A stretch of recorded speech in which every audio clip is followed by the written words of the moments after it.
RJD के नए दावे से खलबली मच गई है। बिहार चुनाव में क्या बड़ी बेईमानी से एनडीए ने चुनाव जीता, यह बात कहां से आई और ये आंकड़े कौन से हैं जो आरजेडी सामने लेकर आई, जिसे देखकर हर कोई हैरान परेशान है, दंग है सुनकर कि आखिरकार क्या वाकई में कोई खेल हुआ जो आरोप आरजेडी लगा रही है। एक एक करके आपके सामने इन आंकड़ों का हम जिक्र करेंगे। कहीं 27 वोट से, जी हां महज 27 वोट से हार, कहीं 95 वोट से हार, कहीं 112 वोट से हार। तो क्या बेईमानी के सहारे हुई है? नमस्कार, मैं हूं आपके साथ तिलक चावला। सबसे पहले यह खबर देखिए, आपकी स्क्रीन पर है। आरजेडी ये आंकड़े दिखाकर मचाई सियासी खलबली हलचल। दरअसल ये आंकड़े है क्या?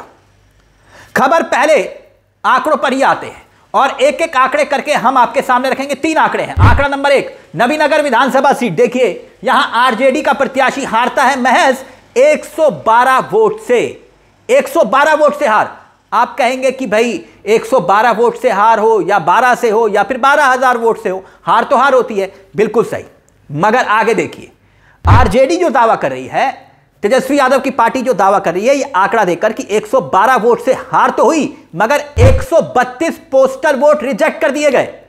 यानी अगर 132 पोस्टल वोट रिजेक्ट नहीं होते तो तेजस्वी यादव की पार्टी जीत जाती, हमारा प्रत्याशी जीत जाता, तेजस्वी ये कह रहे हैं। अब आइए आंकड़े नंबर 2 पर। यह आंकड़ा देखिए आपकी स्क्रीन पर है।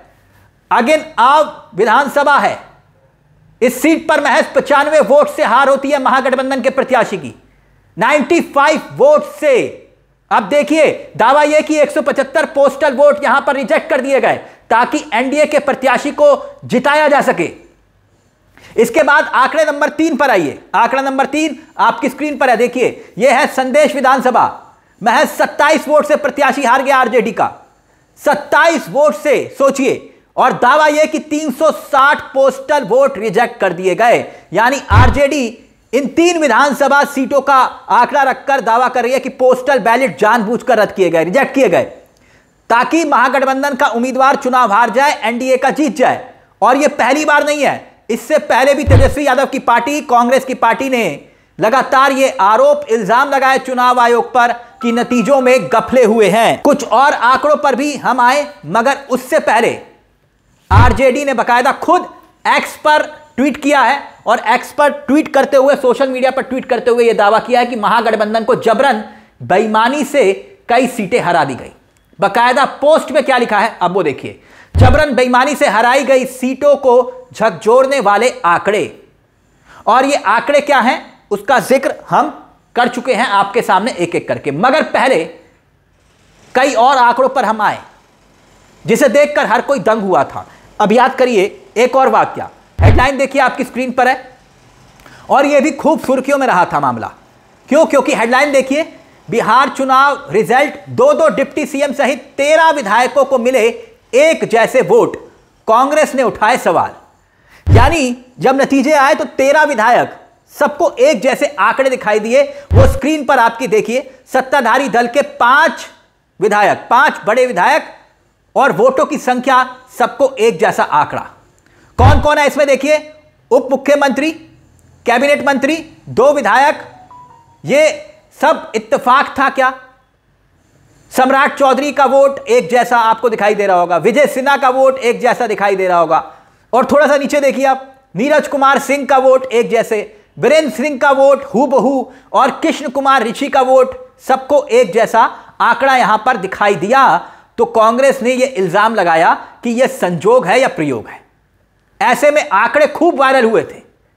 और इतना ही नहीं, अब देखिए यह 100 का फेर भी आया था। आंकड़ा नंबर 2 देखिए आपकी स्क्रीन पर, यहां पर आपको दिखाई दे रहा होगा तारकिशोर प्रसाद, सुरेंद्र मेहता और इसके साथ साथ संजय कुमार, इतना ही नहीं रंजन कुमार, सबके आंकड़े अंत तक देखिए, रोहित रंजन तक, सबके वोट हूबहू एक जैसे दिखाई देते हैं। इसी को लेकर संदेह पैदा हुआ था कांग्रेस को, आरजेडी को। लेकिन अब आरजेडी यानी तेजस्वी यादव की पार्टी ने एक नया आंकड़ा सामने लाकर खलबली मचा दी है। 3 विधानसभा सीट के आंकड़े, जहां उम्मीदवारों के बीच इस कदर कड़ी टक्कर थी, जहां संदेश में 27 वोट से चुनाव हार गया प्रत्याशी, अगियाव में 95 वोट से और नबीनगर में 112 वोट से हार। अब तेजस्वी यादव की आरजेडी यह दावा कर रही है कि पोस्टल बैलेट को जानबूझकर रद्द किया गया है, जानबूझकर रिजेक्ट किया गया है ताकि हम चुनाव हार जाए। सभी बैलेट की गिनती की जाती तो महागठबंधन का प्रत्याशी जीत जाता। यानी एक बार फिर से सवाल किस पर? चुनाव आयोग पर। सवाल किस पर? मुख्य चुनाव आयुक्त ज्ञानेश कुमार पर। अब ये खबर एक और, ऐसे कई आंकड़े आरजेडी ने बकायदा इकट्ठे कर लिए हैं। इस तरह की खबरें आ रही हैं कि कोर्ट जाने की तैयारी हो रही है और कांग्रेस पहले यह बात साफ कर चुकी है कि बिहार चुनाव के नतीजों को लेकर 2 हफ्ते के भीतर हम एक बड़ा खुलासा करेंगे, कोर्ट जाएंगे।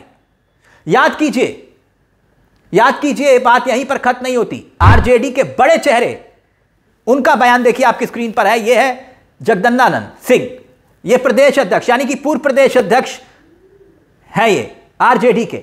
उन्होंने क्या कहा था? उन्होंने यह तक कह दिया था कि भाई ईवीएम में 25,000 वोट पहले से ही मौजूद था, उसके बावजूद हमारे 25 विधायक जीत कर आए तो भी सौभाग्य है। इतना ही नहीं, प्रशांत किशोर का बयान याद करिए। प्रशांत किशोर का यह बयान कुछ रोज पुराना है। चुनावी रणनीतिकार, बिहार चुनाव नतीजों को लेकर जब सवाल खड़े हो रहे थे तो प्रशांत किशोर ने भी एक दावा किया था, खलबली मचा दी थी। उन्होंने दावा किया था मधुबनी सीट को लेकर, विधानसभा सीट मधुबनी को लेकर।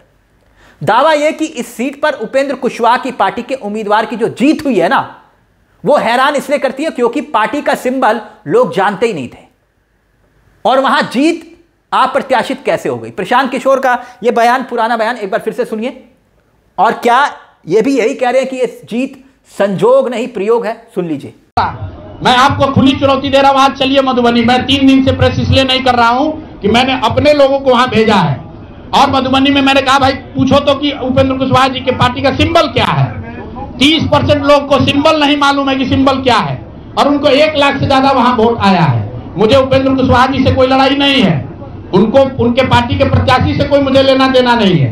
मेरा सिर्फ ये कहना है कि ऐसी कौन सी विधा है कि हम लोग 3-3 साल एक विधानसभा में घूम रहे हैं, लोगों को ये नहीं मालूम है कि जन स्वराज का चुनाव चिन्ह क्या है।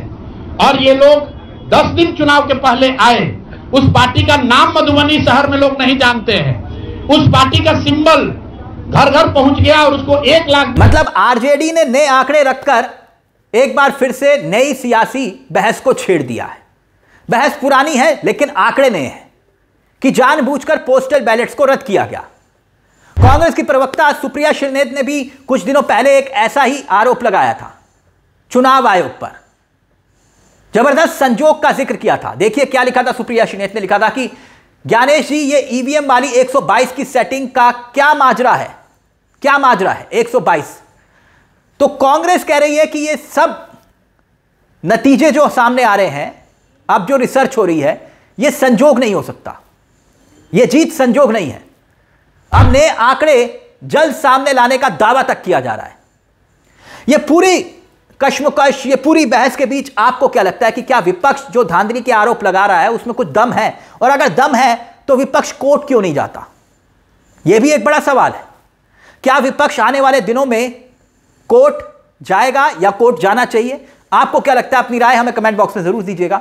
मुझे तिलक चावला को दीजिए इजाजत। एक छोटी सी दरख्वास्त, चैनल को सब्सक्राइब जरूर कर लीजिएगा। यह मंच आप ही का है जहां हम सिर्फ खबर नहीं दिखाते बल्कि खबर के पीछे की खबर भी बताते हैं। नमस्कार, जय हिंद, जय भारत।